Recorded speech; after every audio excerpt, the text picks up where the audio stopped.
Baiklah, sebelum kita menelusuri dengan lebih mendalam berkaitan dengan ulasan artikel, izinkan saya menerangkan sedikit bahagian pengenalan. Seperti yang kita tahu, ulum hadis merupakan satu disiplin ilmu yang membincangkan berkaitan dengan pengumpulan, kritikan dan juga metodologi hadis Nabi Muhammad SAW. Ilmu hadis ini tertumpu kepada pemahaman dan penyelidikan yang berkaitan dengan kehidupan, perkataan dan perbuatan Nabi Muhammad SAW. Jadi matlamat utama ulum hadis adalah untuk memahami hadis yang disampaikan oleh Nabi Muhammad SAW dengan betul dan juga dapat memahami konteksnya dan memastikan kebolehpercayaan dan juga kesahihannya. Terdapat beberapa cabang ilmu lah dalam perbincangan ataupun perbahasan dalam ulum hadis seperti ilmu rijal, jarh wa ta'dil dan beberapa lagi. Jadi saintis hadis cuba memastikan hadis-hadis yang digunakan dalam memahami agama Islam benar-benar boleh dipercayai dan juga sumber yang sahih. Assalamualaikum warahmatullahi wabarakatuh. Saya di sini akan mengkongsikan sedikit ulasan mengenai artikel pertama yang bertajuk Perempuan dan Perspektif Al-Quran dan Hadis Nabawi yang ditulis oleh Rahimah Samadi dan diterbitkan pada tahun 2022. Artikel ini berbicara tentang wanita dan lelaki tidak akan pernah selesai dari sebelumnya Al-Quran itu diturunkan sehingga Al-Quran itu telah diturunkan. Kenapa begitu? Kerana sesungguhnya wanita adalah manusia yang cukup memainkan peranan penting dalam kehidupan manusia di muka bumi ini, dan perempuan juga adalah makhluk yang unik. Okey, seterusnya artikel kedua boleh bertajuk konsep wasatiyah dalam beragama, perspektif hadis Nabawi yang ditulis oleh Muhammad Hanbal Safwan dan diterbitkan pada tahun 2022. Artikel ini membicarakan tentang konsep Islam wasatiyah menekankan belas kasihan. Ia juga berbeza dengan tafsiran melampau yang menggalakkan sikap kaku dan tidak berkompromi atau tafsiran liberal yang sering menyimpang daripada ajaran agama yang sebenar. Akhir sekali, artikel ketiga yang bertajuk Kedudukan Hadis Kursi sebagai Sumber Hukum Islam yang ditulis oleh Hilal Soliki dan diterbitkan pada 2022. Artikel ini membicarakan mengenai kajian hadis telah berkembang, menggabungkan pelbagai bidang sains seperti linguistik, sejarah, sosiologi dan antropologi.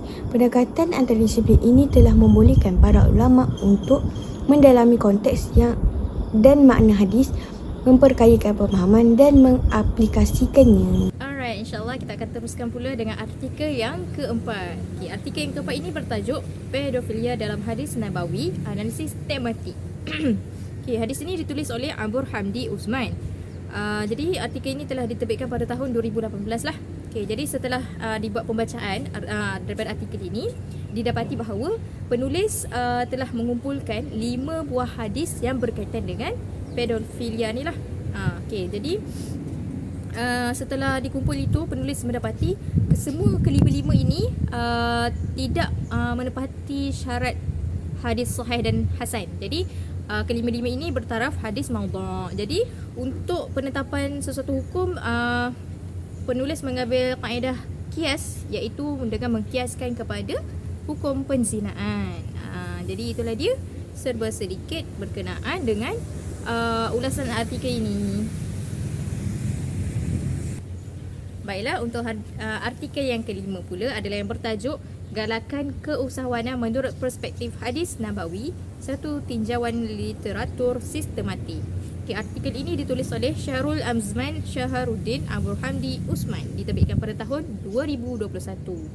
Berdasarkan artikel yang dibaca, penulis telah memfokuskan kepada hadis-hadis yang berkaitan dengan galakan menceburi bidang keusahawanan. Penulis membuat analisis tematik berdasarkan dapatan hadis-hadis yang telah dikumpul lah berkenaan dengan keusahawanan. Jadi oleh itu hadis-hadis lain daripada tema ini telah tidak diambil kira lah. Bidang, seperti kita tahu, bidang keusahawanan ini merupakan antara bidang yang sangat penting lah untuk umat Islam, dan kita pun tahu Rasulullah pun terlibat dalam keusahawanan, betul?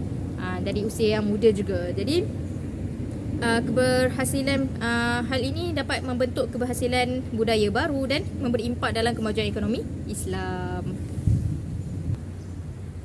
Baik, yang seterusnya adalah untuk artikel yang ke-6. Artikel ke-6 ini bertajuk Memahami Kembali Pemaknaan Hadis Qudsi. Artikel ini ditulis oleh Abdul Fattah Idris dan telah diterbitkan pada tahun 2016. Okey. Berdasarkan artikel yang telah dibaca ini, dapatlah diketahui bahawa penulis memfokuskan hadis pemaknaan hadis Qudsi menurut beberapa pandangan ulama. Selain itu, jumlah hadis Qudsi serta perbezaannya dengan Al-Quran dan juga hadis Nabawi. Okey. Dapat diketahui bahawa jumlah hadis Qudsi ni jumlahnya adalah tidak sebanyak hadis Nabi pada umumnya. Hadis Qudsi terdapat pelbagai kitab hadis, termasuk ada sebahagian ditulis dalam kitab Al-Bukhari.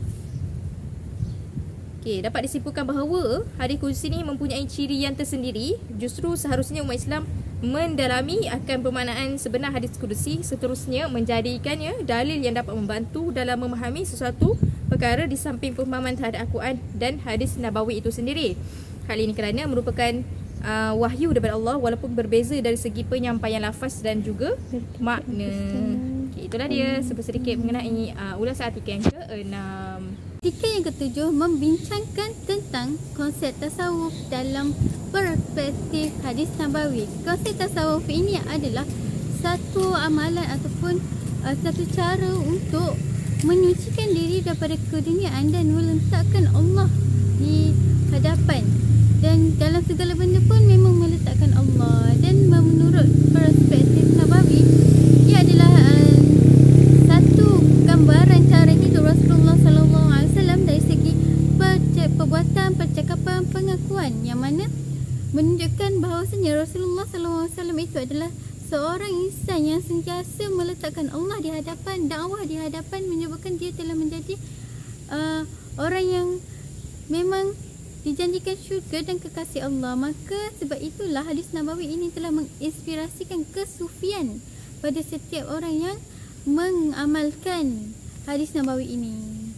Artikel seterusnya adalah keumian Nabi Muhammad SAW dalam hadis Qudsi, yang mana keumian ini adalah membawa maksud bahawasanya Rasulullah SAW adalah seorang yang tidak pandai membaca dan tak pandai menulis. Tapi apa yang dituturkan oleh Rasulullah SAW itu adalah wahyu daripada Allah Subhanahu Wa Taala kepada umat sekalian makhluk. Dan pada hadis Qudsi ini membawa maksud adalah hadis yang diwahyukan oleh Allah Subhanahu Wa Taala tapi dilafazkan oleh Rasulullah Sallallahu Alaihi Wasallam melalui makna yang difahami oleh manusia. Dengan itu, benarlah bahawasanya hadis Qudsi ini menunjukkan wahyu daripada Allah, dan benarlah bahawa Rasulullah Sallallahu Alaihi Wasallam ini adalah seorang yang ummi, yang tidak tahu membaca, menulis dan tidak mungkin akan menjadi seorang yang pendusta dalam menyampaikan agama. Oleh kerana itu, kita wajiblah beriman dengan setiap pada hadis. Artikel yang ke-9 membincangkan tentang hadis Qudsi dalam perspektif psikologi transpersonal yang menceritakan tentang keadaan Rasulullah SAW ketika mendapat hadis Qudsi ini, yang mana Allah menurunkan hadis Qudsi ini dalam keadaan sedar ataupun tak sedar.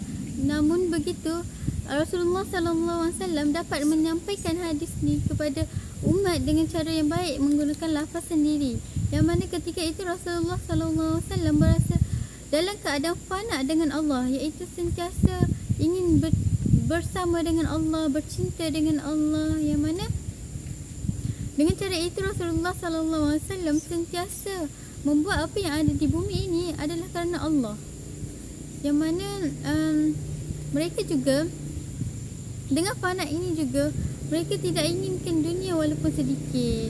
Maka oleh kerana itu, hadis Qudsi ini menyatakan bahawasanya keadaan Allah pada bahasa yang manusia faham. Itulah yang saya dapat bicarakan tentang artikel-artikel yang berkaitan dengan hadis Nabawi dan hadis Qudsi.